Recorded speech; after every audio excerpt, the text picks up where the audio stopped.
Hello, my name's Angel. Just wanted to share a testimony with you.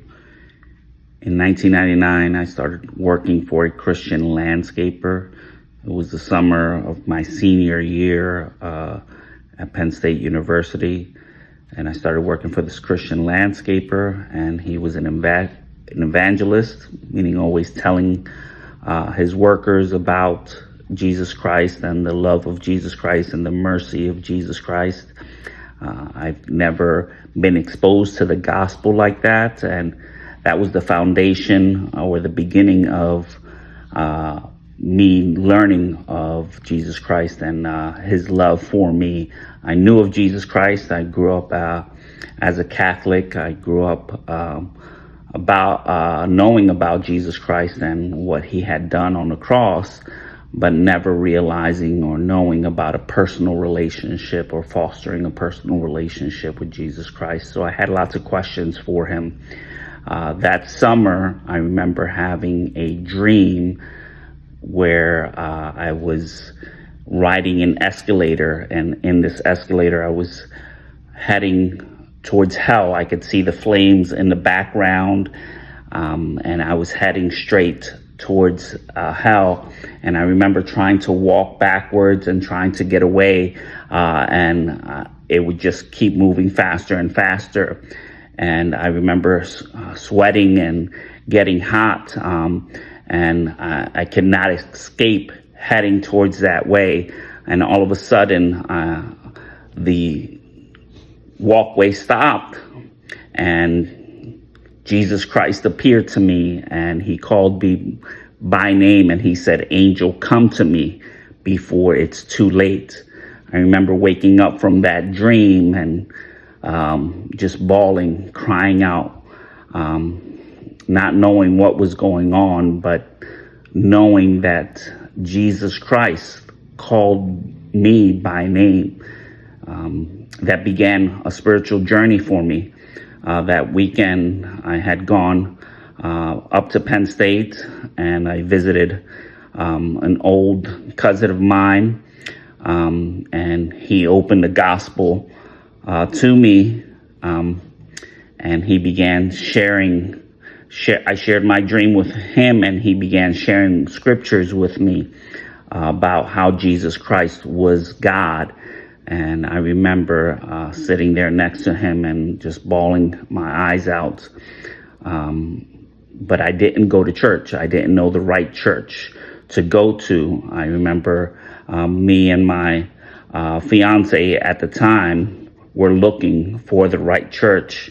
I got married in 2001, kept going to Catholic churches looking to foster that relationship with Jesus Christ, with God, and could not find it. And in 2002, I remember I reached out to that Christian landscaper and asked him, "Hey, how do you find a Christ-centered church?" And he said, "Do what I did. Get down on your knees and pray and ask God for a Christ-centered church." I did that. I got something in the mail a few days later. But things, 1 year into my marriage in 2002, I got married in 2001 in May. And 1 year into my marriage was broken. I was headed towards divorce, and I was getting ready to separate from my wife. We were sleeping in separate bedrooms. And I remember getting that in the mail, knowing that something was missing in my life. And I had gotten that invitation, but I went by myself to that church. And I remember going to that Sunday service to that church. It was down the street from our house at the time.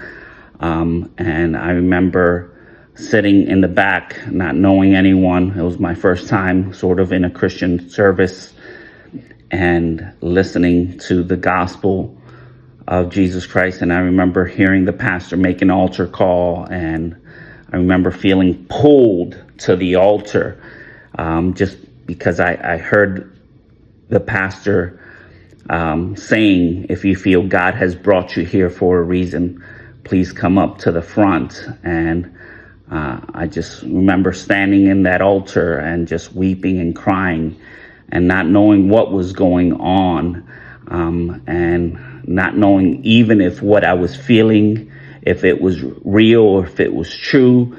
And I had all these questions, and I asked God, is this real? And I said, God, if this is you, Jesus, if this is you, reveal it to me. And I remember repenting for my sins and crying. And I came home to tell my wife about what I had experienced, but things were just so bad in my relationship. Things were so bad. I remember that next week we were participating in her brother's marriage in New York, and we went up to New York, and for the next couple of weeks, we didn't go back to church, or I didn't go back to church, and things just got worse in my marriage for the next couple of weeks. It was just disastrous, and I had made up my mind at that point that that's it. We're getting divorced. I couldn't take it no more.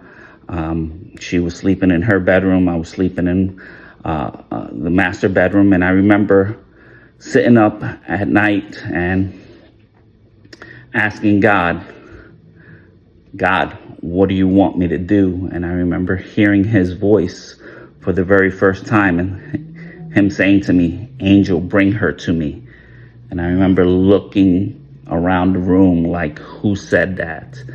But I knew it was God. And I told her the very next morning, I said, the only way we're going to make this work is if we both go to church. And going to church meant me bringing myself to God as well as her. The pastor kept calling, inviting me to church, telling me about a new believers class. That next Sunday, we both went to church, and we turned our lives over to God and started getting connected with the church, and our marriage changed. Our lives changed drastically. I went from just being a liar, manipulator, just a person that liked to party and be a different person. I changed overnight to hanging out, to just being committed to God and being committed to my marriage. And praise God, I'm about to celebrate 24 years of marriage. I have 3 beautiful children, and I'm just in awe in all the ways that God has restored my life, restored my marriage, and the wonderful things that he has done and continues to do on a daily basis. I have so many miracles to tell you throughout my life. That was just the beginning of it. There's so much more, and there's more to come that I will tell you about, because God has shown up in so many miraculous ways in my life.